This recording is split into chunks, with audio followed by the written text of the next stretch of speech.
If your team has AI running in a proof of concept, but you're still figuring out how to run it reliably in production, you're not alone. That's the gap most engineering teams are navigating right now. QCon AI Boston, this June 1st and 2nd, brings together senior engineers, software architects, and technical leaders who've already made that shift. They'll share the patterns that scaled, the mistakes that didn't make the blog post, and what they'd actually do differently. No hidden product pitches, just senior practitioners helping senior practitioners. Learn more at boston.qcon.ai.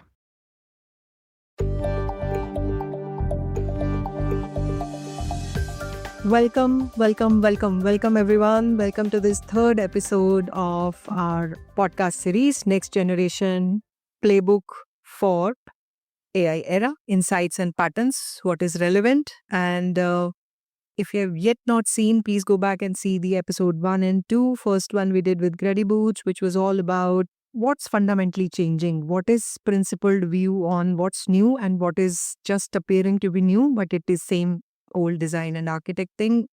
Then we looked at what is evolutionary about the architectures. While coding is going at a pace, whether vibe coding, spec coding, or various forms of coding, but then how do we evolve our decisions, our design and architecture with equal pace? Is it even possible? How do we go about that?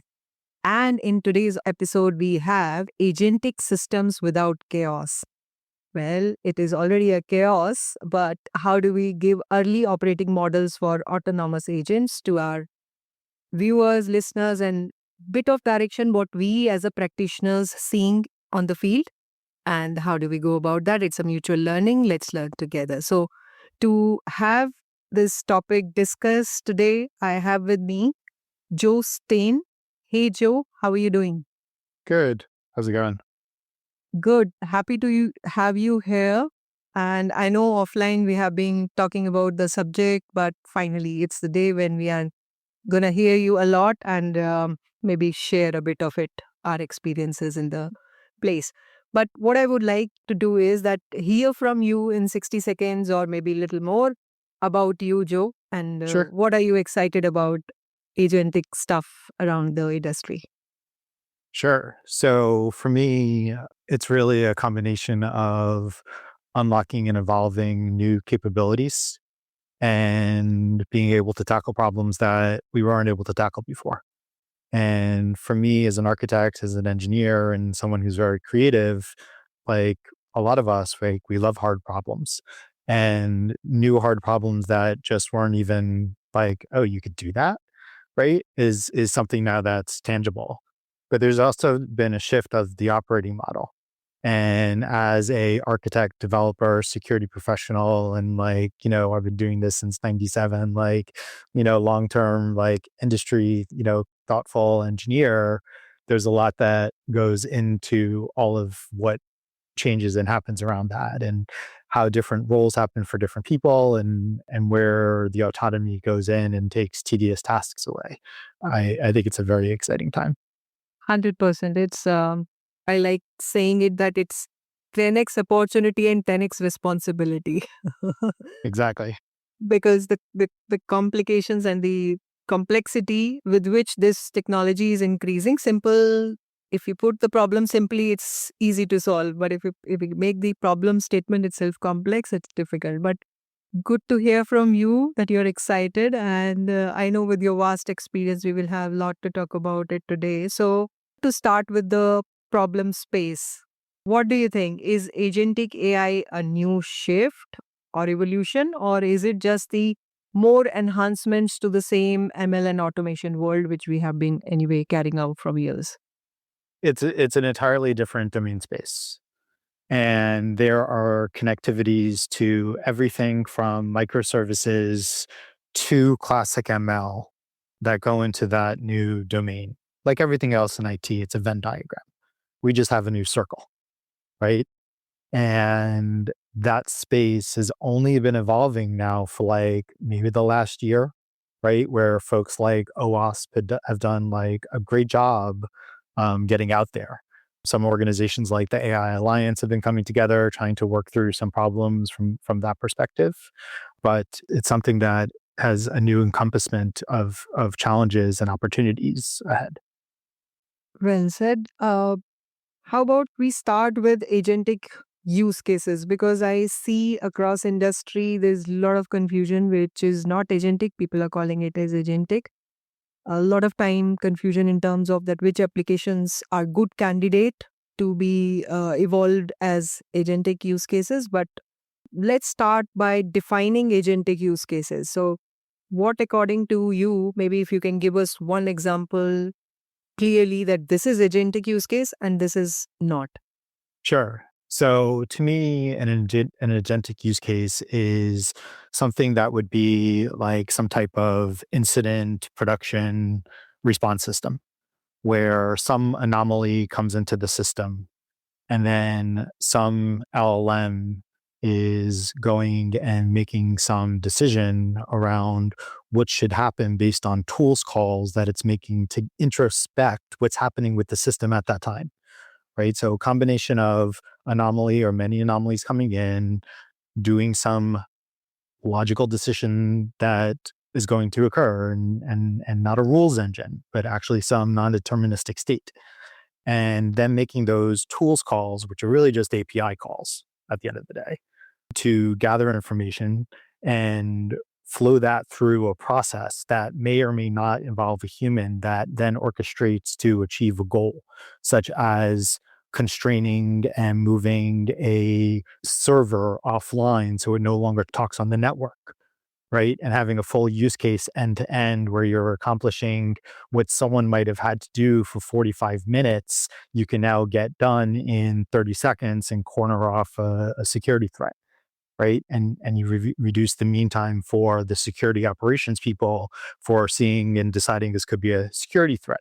For non-agentic use cases, I see those as the chatbots of the world, the deterministic systems of the world, where you know for a fact that it's almost like you have a compiler and you know it's going to actually do what it needs to do, that everything is going to be functional in nature from like a programming perspective, that you're not going to have side effects, that you're going to have idempotency, and you're going to have all these things that we have today as software engineers that like just go away and either have to be built up and considered or not used and cornered off.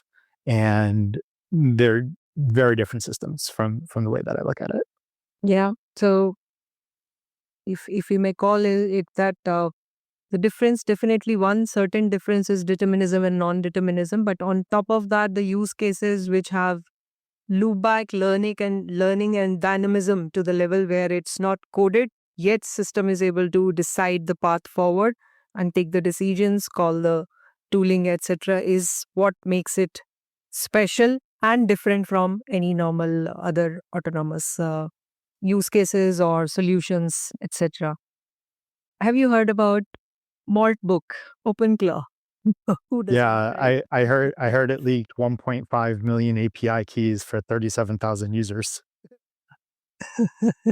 That's But insane, actually. I have been following everything around OpenClaw and Nanobot and PicoBot, which can run on a Raspberry Pi now. You know, this is why I love open source, honestly, is because people can come up with some idea and then, yeah, it may not have like practical applications at my day job today, but like it's going to.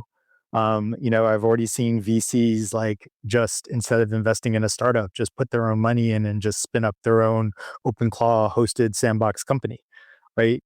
It's wild what's going on out there, right? They just cloud code into their own startup again. And it's going to be interesting, like where and how fast that evolves. Like the guy who wrote it now works for OpenAI. So it's going to be a continual interesting opportunity to see who, like the same way that we had the rush with who is going to own the app stores and who is going to own the device and mobile. That's not going to be the same here because it's the internet. And the way you get to agents and work with them, and that's a whole new experience that is going to, I think, evolve this year.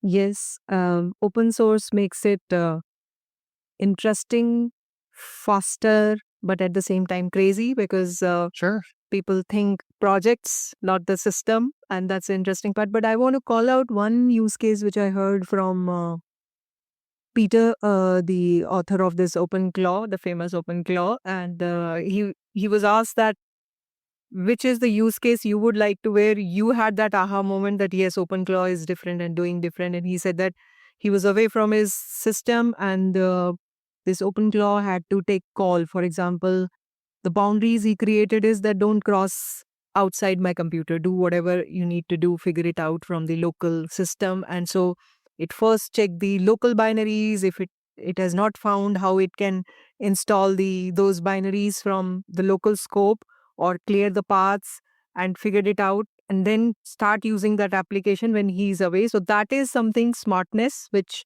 system evolved itself that, okay, if I cannot do X, let me see Y. If I cannot do Y, let me see Z. It has a soul file, that is continuously something that like evolves itself and is self-replicating. Absolutely. It's like the most novel little thing, but like sometimes simple is all you need, right? That's like sometimes the best engineering is a triangle to hold the bridge up. Yeah. So we have said that yes, agentic is real, getting more and more real every day. We have said that yes, we have agentic use cases and the use cases which are not so agentic, but people are getting confused. But what does it mean for designers and architects? What is that happens when system plans, act, and execute? What is they need to be careful about? Yeah, so I think the industry is going from pioneering to more stability now around this. And all of the problems that you have to be thinking about are boundaries, right? My autonomous unit and what boundaries does it have? And then what are the boundaries that exist between that autonomous unit and the other autonomous units that it's going to be interact with to take its autonomous task? It's not just about one agent. It's about orchestrating many agents working in many different ways with many different APIs on a massive scale within an enterprise. You could have tens of thousands of agents running and working all at the same time, making different API calls at any one time. You need verification and backup of evidence of what actions those are taking based on your requirements.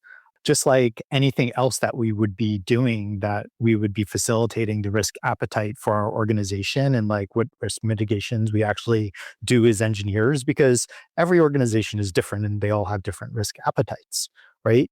But the threats here are different. And there's a combination of setting that risk appetite. And then once you understand the risk appetite, because most people don't even know what the domain is. Like you got to tell them, like, here's your risks, right? Like, what do you want to do from a business perspective behind it? Don't ask me, the engineer, like, right? So that's one aspect of it. And then being able to have an additional set of metrics and observability for people who have thought in the industry about observability of our systems. Now we need to have that exact same thing for our AI. And we need to see what's happening with our AI, what's happening with our prompts, what's happening with our tools calls, what are the orchestrations that are occurring with those tools calls for the prompts that are coming in over time so we can SDLC them. And onto the SDLC, there's an entirely new SDLC that is emerging right now. I don't know how to put my finger on it. It is moving so fast. But the way that we are going to be working with and interacting and managing code bases is just going from Copilot to Command Center.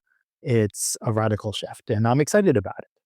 It's going to be difficult, and there's going to be shifts in roles and responsibilities, but I could focus on problems, and I can hopefully be more impactful to my org. And for stuff that I may want to do on the side, like for baseball stuff, whatever, because I'm a major league baseball nerd.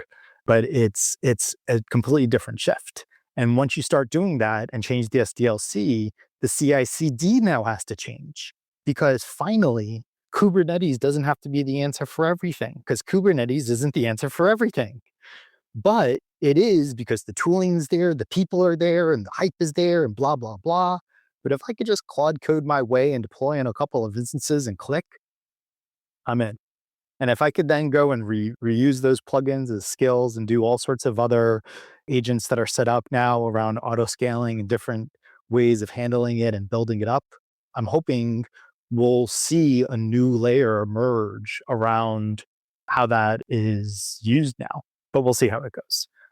So I think it's a complete shift across the entire spectrum of everything we're doing as architects and developers and engineers in everything we hit on a day-to-day basis.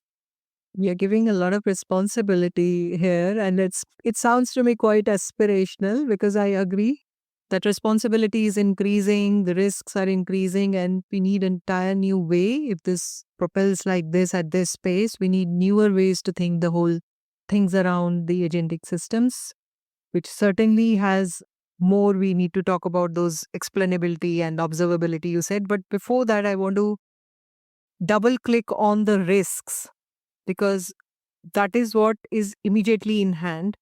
That is what people can control, people can watch out for when they're designing these agentic systems. So tell me, what do you think are the newer risks, which I'm not talking about the ML and Gen AI, other aspects of it, which we with the agentic systems, what are those newer risks which you are trying to call out? Newer risks are prompt injection and hijacking of the control of an agent.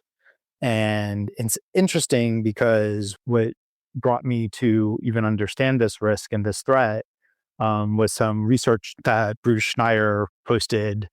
He's the author of Applied Cryptography and industry leader around security. And it's all around what they call the Morris 2 worm.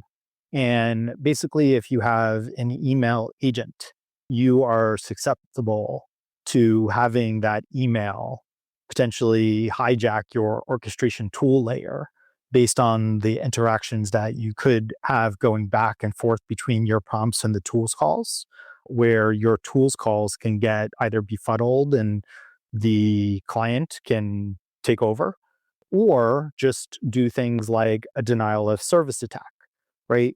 So that denial of service attack, unlike before, isn't just going to cost you downtime, it's now going to eat up tokens that cost money, right? So it's different blast radiuses around some of the same things that we had before, but in new ways coming out with different experiences. It even goes so far where you look at things like, supply chain security and how it applies to here.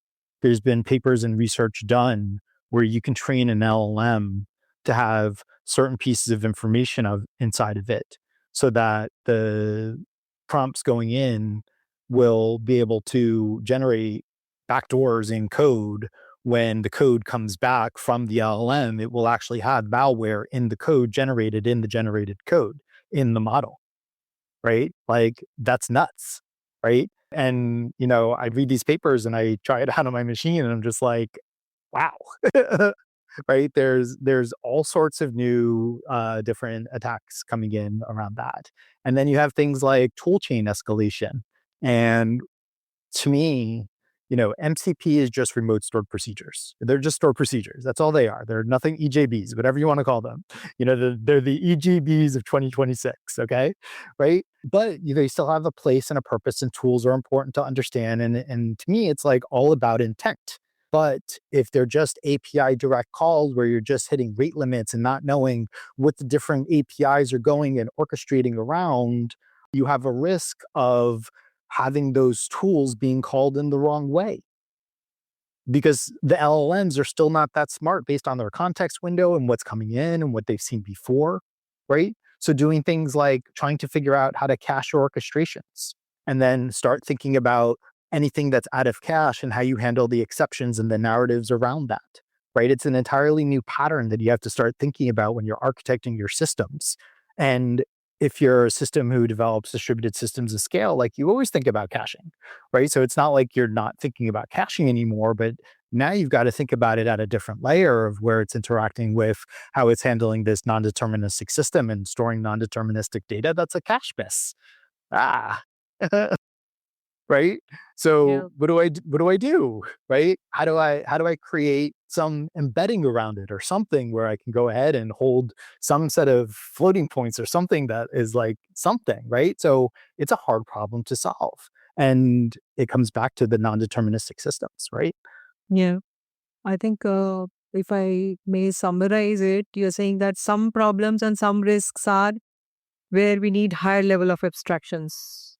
For example, if we had those injection issues, now it's prompt injection plus the layers are increasing. Plus, second part you said is a bit more standardization, bit more, at least on the controlling parts, which may be MCP server plus more standards which will be forming. So more of decision making and the controls line there where we still be, if I may call, predictable with unpredictability. Yeah. And Probabilistically. yeah, and there are certain things which need newer approach and newer researches and more solutions coming around. That's interesting, but I think you have called out very nice areas for us to delve into. If we may now look into the explainability part which you touched upon.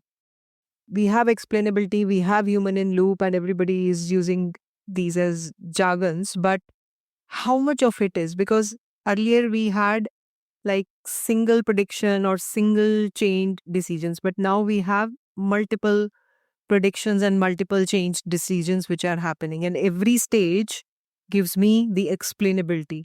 For me, if I need to have more observability to observe more, it's not helpful.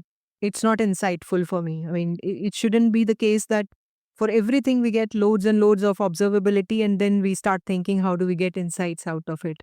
So, what in your view is explainability? And if any early insights you have from your work that, okay, how much is good?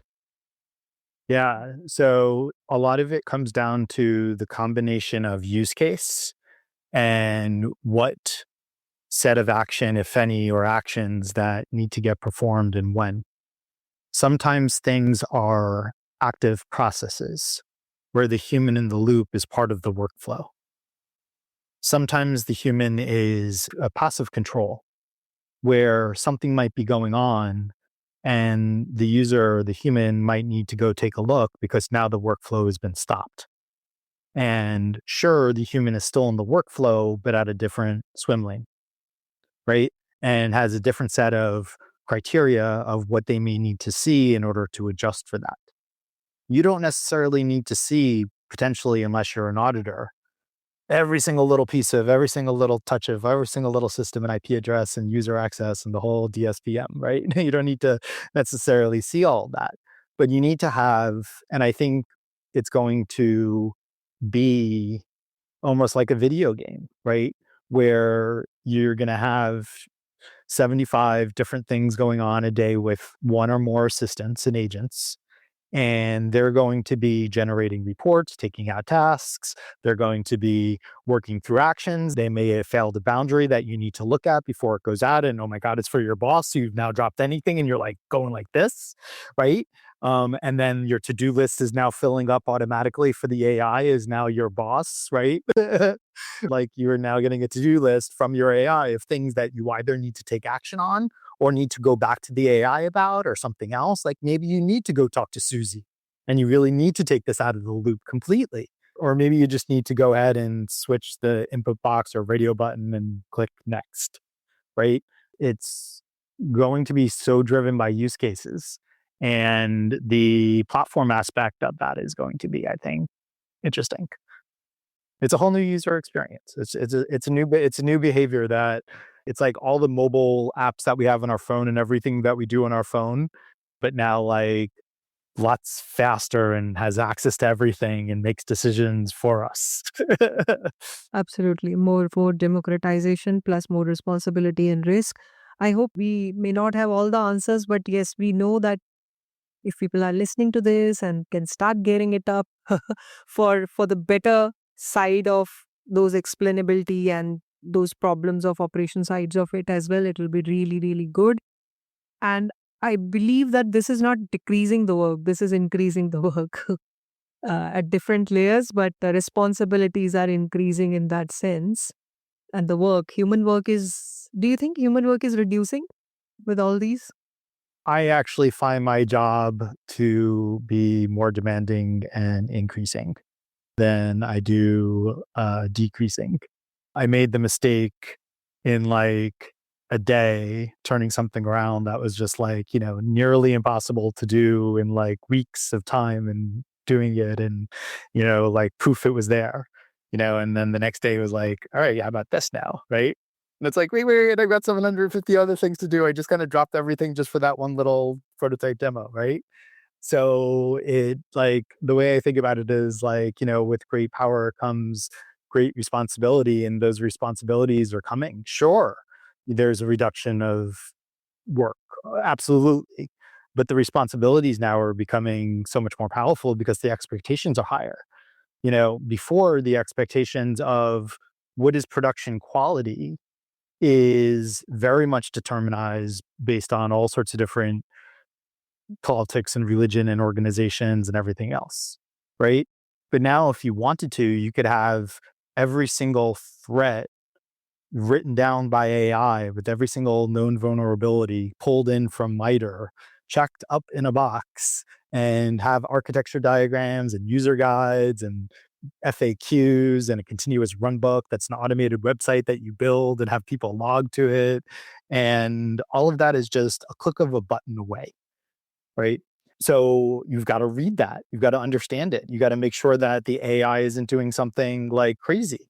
Like I've seen the AI just be like, oh, sure, I'm just going to log the key in the logs. Oops, like, right? Like you can't ship things like that, right? So our responsibilities become very different in how we are now stewards and reviewers and looking at the world from a lens that, from my perspective, I've always kind of like wanted to look at the world at. Like I have a very high bar for things, and it's very hard for me and other people and how we all work and negotiate our different weaknesses and strengths together as a team to get to that bar that makes our software awesome and makes us good at what we do. I think we all want to be better at that, and I think people are really coming together to be better. It's just going to mean now we're going to have a whole lot of new things that we're going to have to categorize and isolate on. Like we can come up with 100 things, but we can't afford them, like from a business perspective. So now all of a sudden you've got the ideation nightmare. Yeah, you've got 1,500 things you could do, but what's the thing to do, right? Yeah. What is the business to do? You could do anything now. But now what do? You had a strategic business plan, like. Yeah. So I'm hearing same thing which goes in my head. So good to know that things are matching on that side of thing, that things are increasing and responsibilities are increasing. But those who know me, they know that I've written a lot about decoding platform engineering patterns, and I'm a big fan of that. Whatever we can give to platforms and do it in standardized way while making it easier for the consumers, the providers, and the whole ecosystem, we should do it. Whereas pattern I'm seeing currently, because it's early times also for agentic systems, it's mostly the team-based implementations which is going in circles. What's your view on the early platforms or doing it platform approach? What's your view about that? So at my company, we built it centrally, and I'm really glad we did it that way because we still have a couple of decentralized systems that do run from prior to our system going live. And, we're having to negotiate ISO 42001 migrations now. That sounds interesting. Oh, it's fun. Tell us more. Yeah. So our platform is focused around identities and key access based on geographical regions with open source models that we run across our GPUs and our private cloud data center. So essentially you get not just V1 chat completions and V1 embeddings, but we also built an entire RAG as a service system, all built out around PG Vector that does some amazing hybrid search that our data scientists came up with. We have like 8 steps in our data pipelining for our RAG system. It calls LLMs, it does tokenization and hybrid searching and more calls to LLMs and all sorts of good stuff. And works across, any document type.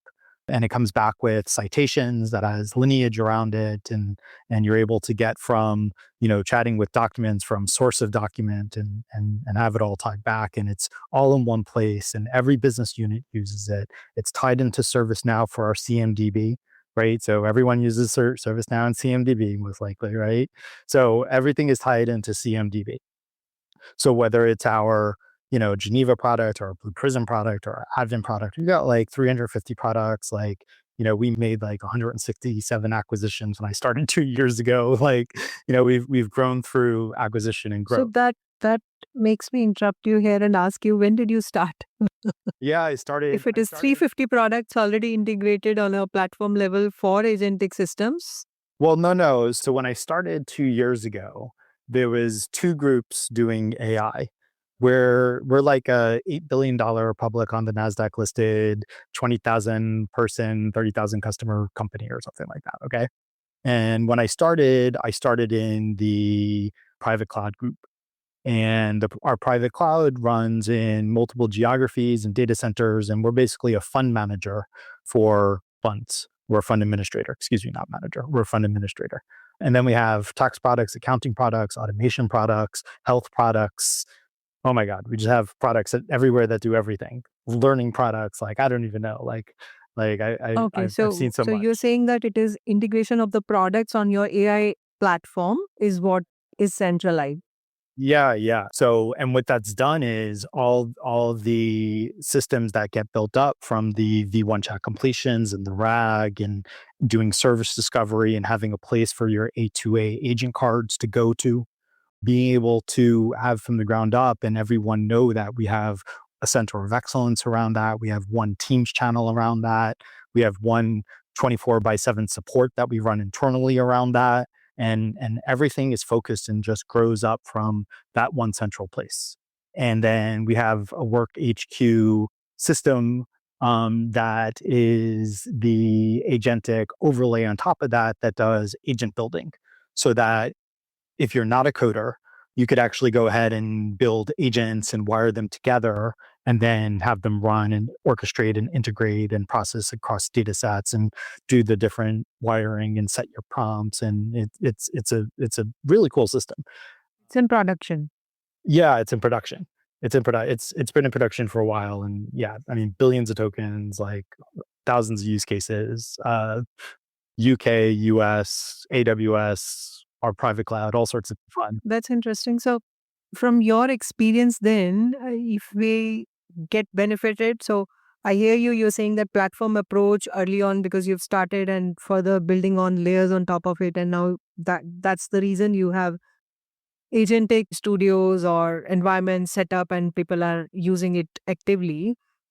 What is the operating model others can take from this autonomous system, which can be built at scale? What is that we can learn from you? I think a lot of it is having to build the tooling for the organization and either having something where you can extend some system that will allow you to run and to do this, or it's going to be something that you have to build yourself or something that comes in open source. I don't think all of these systems are there yet, right? Like I've seen a couple of other systems and folks in the industry who are doing this. Like there's an announcement with like Goldman Sachs and Anthropic around compliance. And so they have a system now, right? So it's getting out there more around, our systems. For us, for our AI gateway and our Work HQ system, besides us running them for our own internal products, we also have them like as products that we offer, right? Like AWS has agentic components. Like there's a lot of different paths around where and how those are starting to come about and form and stabilize. I think that everything from user experience all the way down to DevSecOps have to be accounted for. Like you really have to think completely 360 about every stakeholder and every user that is now going to be interacting with and using your system. And you may have to cobble together a whole bunch of different things in order to build it. You may get away with just using Envoy's gateway and writing a whole little services because you only have a shop with 25 people. Or maybe you're a large enterprise with 15,000 people that do .NET, Java, Go, and they do it in 38 different countries. And, who knows, right? The fundamental principles, though, are still the same. It's just how you build that platform out. And I don't think the platform engineering pieces are really much different than we have had before, except for this new domain that has to get introduced for the new things that we have to account for. So it's like platform engineering plus, plus, plus, almost. Yeah. I think in terms of operating model, if I now quote what you said, it's about the registration, the life cycle, the observability, the RACI, and some of Yeah, those aspects which early on, if we put together, will be really helpful for the absolutely. organizations to do it in the right way.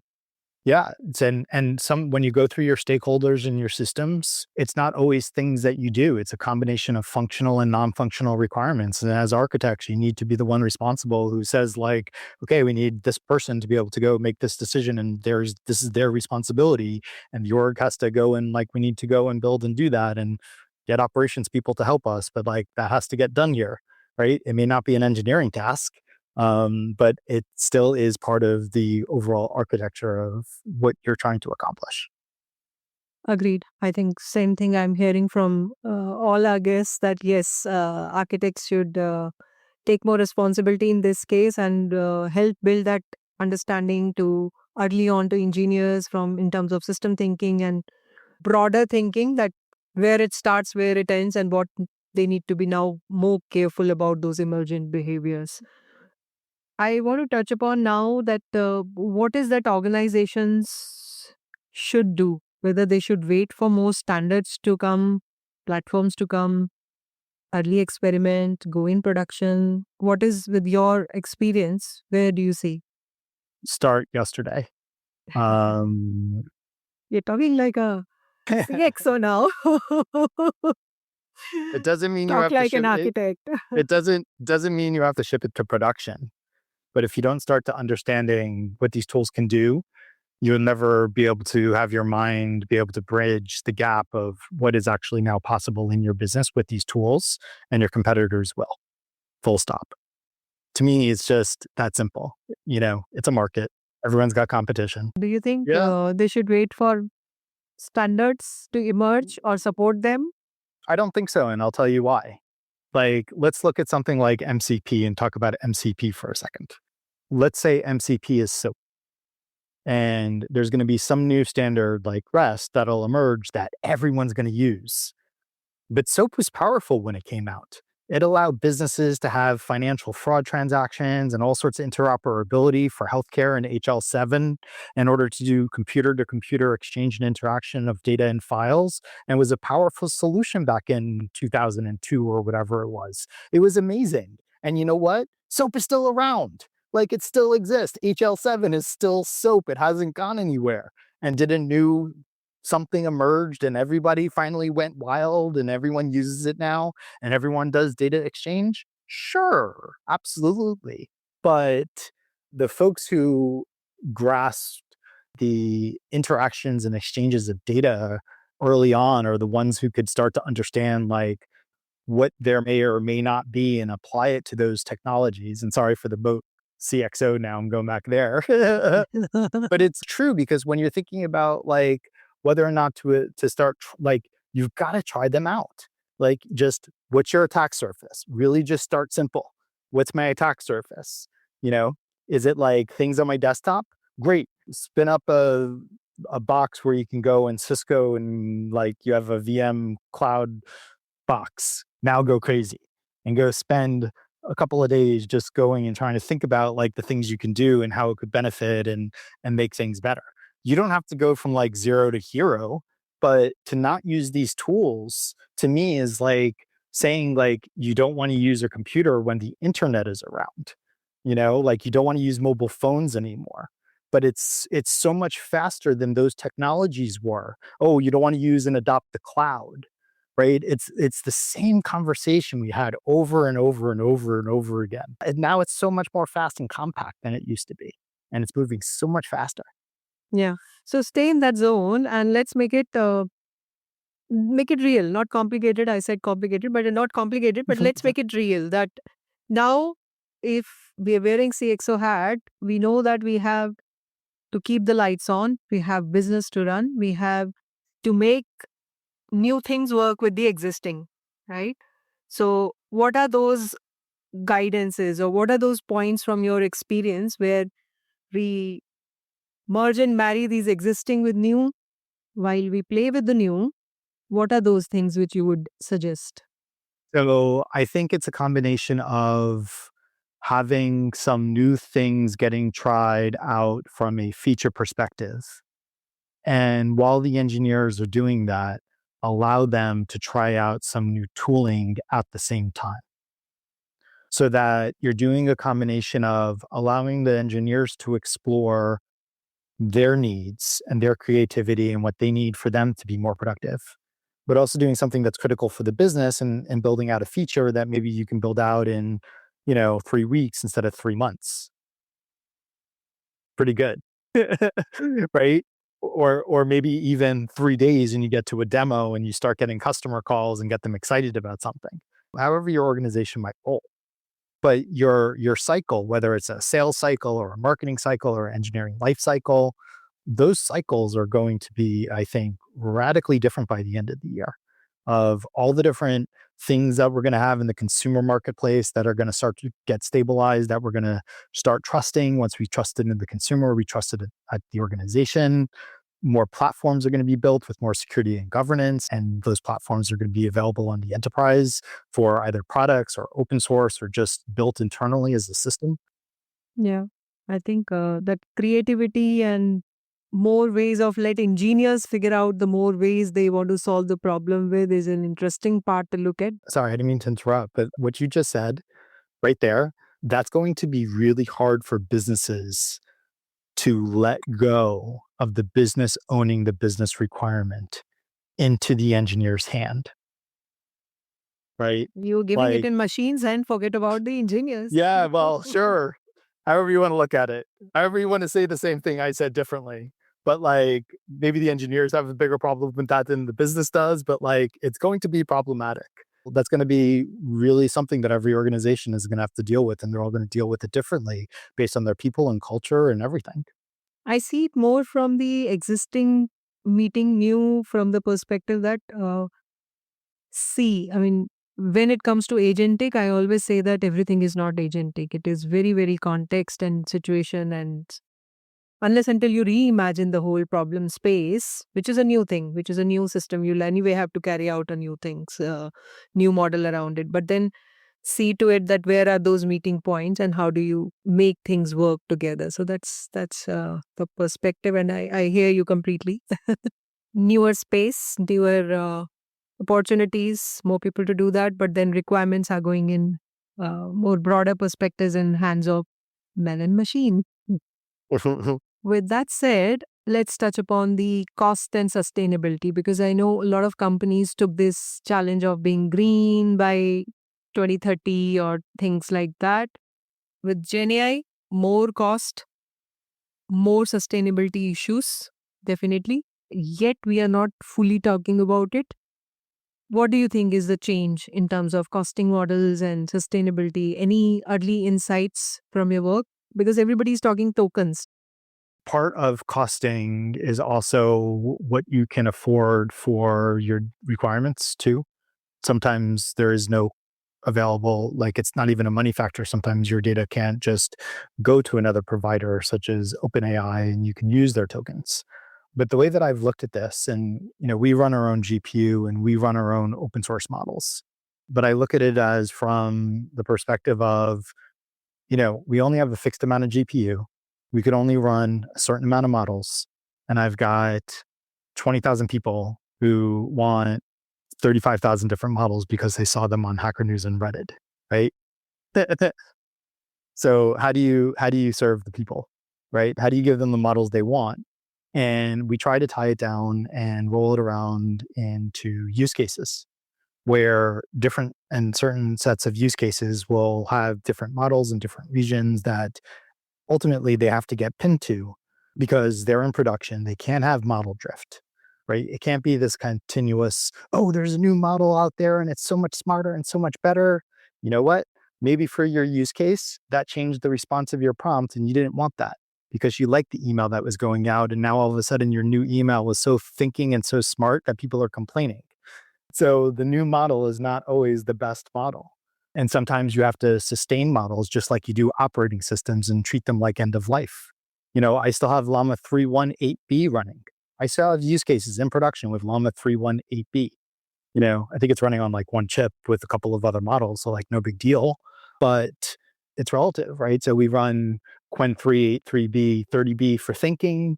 We run Kimi 2.5. We also have Kimi 2 and Qwen 2.3.5 vision, instruct and thinking. And we have a smaller Qwen vision, which is much faster because a lot of people who want vision don't need it to be smart, but they need it to at least do what it needs to do from the structure perspective. So we have a whole bunch of smaller, but good enough, just good enough models that maybe don't have a PhD, but they have a master's degree. So we run those. And the master's degrees are just faster than those PhDs are. And we kind of break it down. And that all comes back to cost, because that time on the GPU that's waiting on the thinking model for the bigger Qwen model is taking token time on the GPU and cycles from someone else coming into our platform, queuing into our system, waiting for that token to actually be able to process on that GPU and tick. If it was a foundational model or something you're paying for at AWS or Anthropic or Azure or OpenAI or Gemini, Google, whatever, those different models that you're paying for are going to be costs for models that maybe you can run in a different way and not have to expand the cost, because you don't need to solve some muon experiment for, some new theoretical physics equation. You're just doing invoice processing, and that's all you need. So to me, when I think about costs, it has always come back down to what is the total cost of ownership of our GPUs? And how do we create a multi-dimensional plane in between our GPUs for doing things like oversubscription for requests coming into different regions of what models they want to use and what tenants they have, and prioritization around tenancy and rate limiting. So we can maximize the 4 chips we have running our Qwen 3 model for dev, staging, UAT, production, this application, this boundary, that boundary, and it still all funnels and works around the same 4 chips, and we're isolating it that way. I think that you have to be thinking about it that way, because that's the big model providers thinking about it. How do they do their total cost of ownership? And I think it's now at a point where people are going to start looking at their token bills like they eventually started looking at their cloud bills, where they're like, wait a minute, we just outsourced to AWS and it's costing us more. Oh my goodness, what happened? Absolutely. Right? That reckoning is going to come. I don't know when it's coming. I have no prediction when, but like that will come. I agree. I agree to your point, because this is in my observation too, that if you have, let's say, giving a platform or giving a service, and till the time you expose that cost to someone and let them own the cost of that total cost of ownership for their use case or their services, what they're getting, they don't get to realize it, that where it lies in the chain. So it's pretty much like make your children learn early in the game that Yeah. how to use money wisely. That's a very good point. With your experience, if you have done any mistakes or early principles or anything you want to give to the builders and engineers and architects who are in the moment designing those systems, what that principle or learning experience would be that you would say that take this early on with agentic systems in particular? Just right off the top of my head, and something that almost gives me shivers down my spine, I would say that my biggest failure over the last year and a half of doing this has been my success. The system exploded with usage so fast because everyone was like, wait, we could do V1 chat completions, and all we have to do is go to a website and download a CLI, and all of a sudden, poof, we can make V1 chat completions. And there's an image model, and we can start sending in all of our images that we were never able to do before. And now we can start getting business and mail rooms and all this type of like new type of opportunities that just sprawled within the organization over like 3 to 6 months. It was exciting. It was fun, but it was constant firefighting. Like the train was rolling at 90 miles an hour, and we were just trying to get enough track so that There was no stopping at the station, right? Like we're just trying to get enough track so we can loop to slow down maybe one day so we can stop at a station, which we eventually did at the end of the year. And that was good. And, but it takes a while, good problems to have kind of thing, right? But those were severe. And it wasn't hype. It wasn't just like everyone tried it out. Everyone who tried it out was using it for something. They had like some tangible thing that they found that they could apply it to in their day to day that like helped them out. And they became a user, and it was exciting, but it was also a lot of incoming, a lot of structure that we didn't have, a lot of organizational support to run it that we had to put into place, a lot of new software that had to get built that we went live with an MVP. We only had a couple of users like when we kicked this off, they were just going to try it. And then all of a sudden we had 250 users within 3 months. And they were like, half of them were in prod, even though there's the big warning label, don't go into prod, right? And it was in red big letters with an underline and it says, do not go into prod with this. But, it happens. And, DR gets set up and we build and we make things work and it becomes reliable and it works. Yeah. So be ready to explore. Don't fret over it too much. Don't take stress and be prepared for scale early on, is what I'm hearing. Am I right? Yeah, the worst thing that can happen is someone actually takes what you've done and goes live with it. There's so many new boundaries and things to be considering. And for all of my experience, I feel like I started just fresh all over again. So let's call it this way. Be in hurry to learn, but don't rush to take half-hearted or half solution out there to create more problems. Wonderful. With that said, maybe a last question. If let's say you and I meet again in December, what new we will be discussing about? I'm sure there will be a lot more happening during this time. From February, we are meeting to December. What is your prediction? Any prediction early on? Yeah, I think we're going to start seeing the boundary coming into the workplace and the consumer with hardware, just in what I'm seeing and what you can do now with the software automation on these simple hardware devices.